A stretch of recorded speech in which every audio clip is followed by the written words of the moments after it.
According to the program, we have a leg stretch, but before that, I will invite Mr. Muhammad Farooq, Director from Irrigation Management from Water and Power Development Authority. He's come all the way from Lahore to address this seminar.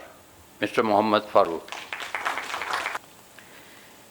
First of all, I want to commend the efforts put in by KCFR for sensitizing this hot issue of the global warming and climate change and its impacts on the water sources of Pakistan.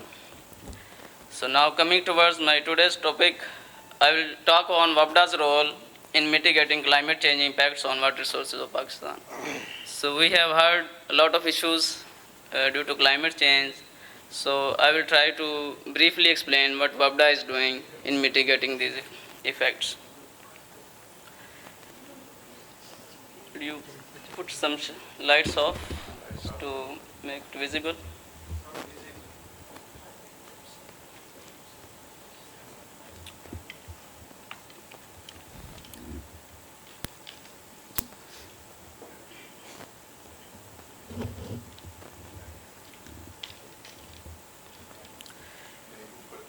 So my talk consists of water sources of Pakistan. I will present some statistics, then challenges posed by the global warming and climate change, and then WAPDA's role, how to mitigate these impacts, and then at the end I will present some recommendations. Next, please. So to begin with, this is a brief on water sources of Pakistan. In our river inflows, about 25 to 30% is contributed by rainfall, and then 65 to 75 is contribution from glaciers and snow melt. Our annual average river inflows are about 167 MF, and we are extracting around 50 MF of groundwater, and canal diversions are about 104 MF annually. And skippages below Kotri, the last speaker talked about that, and its post-Sarbella average, it is about 27 million acre feet annually. But we need to regulate it, mostly it goes during the flood season. So it needs to be around the year to take care of the mangroves and the sea intrusion. Next, please. Sir, our river inflows are highly variable. So about 80% of water we receive in only 100 days, from last of the May to at the end of the August or start of September, and the 20% water we get during the rest of the year, 265 days. So on the other hand, as I already speak, our average annual inflows are 142 MF, with varying from 183 MF in 1 year and 99 MF in another year. So this pose a big challenge for the water managers to come up to fill this gap of the huge variability in our river inflows. Next, please. So talking about the storage capacity of the major reservoirs of Tarbela, Mangla and Chashma. So we have lost about 5 MF of water storage due to sedimentation. And the point to be noted is that we are constructing Basher Dam. It will not be an additional storage. It will be just replacement of what we have already lost due to sedimentation. Next, please. So our carryover storage capacity is only 30 days in comparison with the India with having 170 days, South Africa 500 days, Australia 600 days, Egypt 700, and US with 900 days. So we are working to increase this carryover storage capacity through construction of dams. Next, please. Now the challenges posed by the climate change and global warming. So we are facing extreme floods and droughts, as the previous speakers have talked about. In the last decade, in 2010, it was a super flood, and very recently, last year, again we have a big flood causing huge loss to the economy, about 30 billion US dollars. And then we are facing shift in weather and runoff patterns, which are creating more variability, both spatially and temporally. And then there is erratic behavior of catchments. For example, in 2022 floods, Jhelum River was having drought-like conditions. All neighboring catchments having floods, whereas Jhelum was in drought, and we could not fill Mangla Reservoir even. Keeping in view this, the big challenge is sustainable water availability to meet with the irrigation, food, and energy demands. So, next please. So this slide presents the per capita water availability. So we are currently a water-scarce country with per capita water availability around 850 meter cube per capita. And we are heading towards the absolute water scarcity, which is 500 meter cube per capita. Next please. As per World Resources Institute, Pakistan will be amongst the highly water-stressed countries by 2040, with having 80% of withdrawals to water supply ratio. Next, please. So this slide and the next one is from my own research, which I did during my master's in Japan. So this says that both floods and droughts will be increasing in future with more intensity and frequency. Next, please. On the other hand, overall water availability will be on the decline. So most of the global climate models are projecting the decline in the water availability. Next, please. This is the actual river inflows data of our western rivers. So its trend line also depicts that our annual water availability is on the decline. Next, please.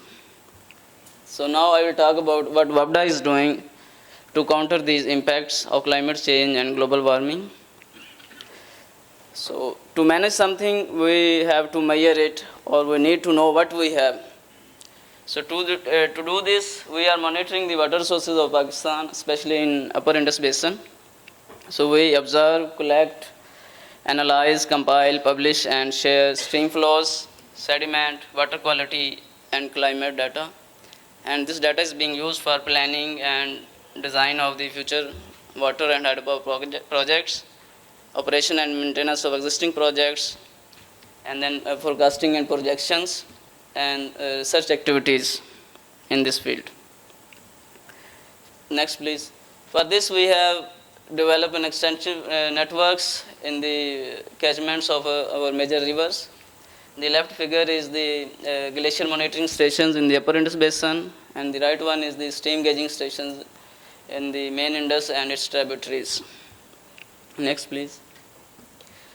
These maps shows the flood warning stations and flood telemetric network in catchment of our major river basins. This data is being shared with the Pakistan Meteorological Department, flood forecasting, and other flood related agencies which manage the floods. Next, please. So now WAPDA has a big role in water sector development. So what water sector development can do, it helps to mitigate the impacts of climate change, management of floods and droughts, and to ensure water, food, and energy security of the country. Next, please. So WAPDA is a big organization having unparalleled institutional capacity to develop the water and power sector projects. We have successfully built large, medium, and small dams within time and cost. So we are generating green energy with very economical, cheapest tariff of rupees 3.37 per unit, which subsidizes the whole value chain. So you can well imagine if the hydel generation is not there, so what will be the cost of the energy, which is already skyrocketing at the moment. So we are operating 22 projects with generation capacity of more than 9,000 megawatts and water storage capacity of 13 million acre feet. And from the pie chart, you can observe that we are contributing around 30% green energy in our energy mix of the Pakistan. Next, please. So we are doing mega projects like the Amar Basha Dam, Mohammed Dam, Nayaganj Dam, Kuramtangi Dam, and some canal projects also, water supply projects like K4, which will be supply water to the Karachi, and also doing water hydropower projects like Dasu, Tarbela, Fifth, and Harpu. Next, please. And many projects are ready to kick off in addition to the already under construction projects. So this impact will be around 20,000 megawatts. Next, please. And many projects are at feasibility and engineering design stage like Sindh Barrage, Maronj Dam, Chiniot, and Shiok Dam projects. Next, please. Sir, our operations are aligned with the United Nations Sustainable Development Goals 6, 7, 8, 9, and 13. So we are helping to meet with the targets of the SDGs of Pakistan. Next, please. I have to be brief because of the time slot. So at the end, I want to put in some recommendations to combat the climate change impacts in Pakistan. So no one department or one field can combat or deal with the climate change impacts. We have to come up with a multidisciplinary approach. So for this, we have to work on every field of life to combat these issues. So I have these recommendations. We have to construct water storages, levees, and channelize rivers in urban areas.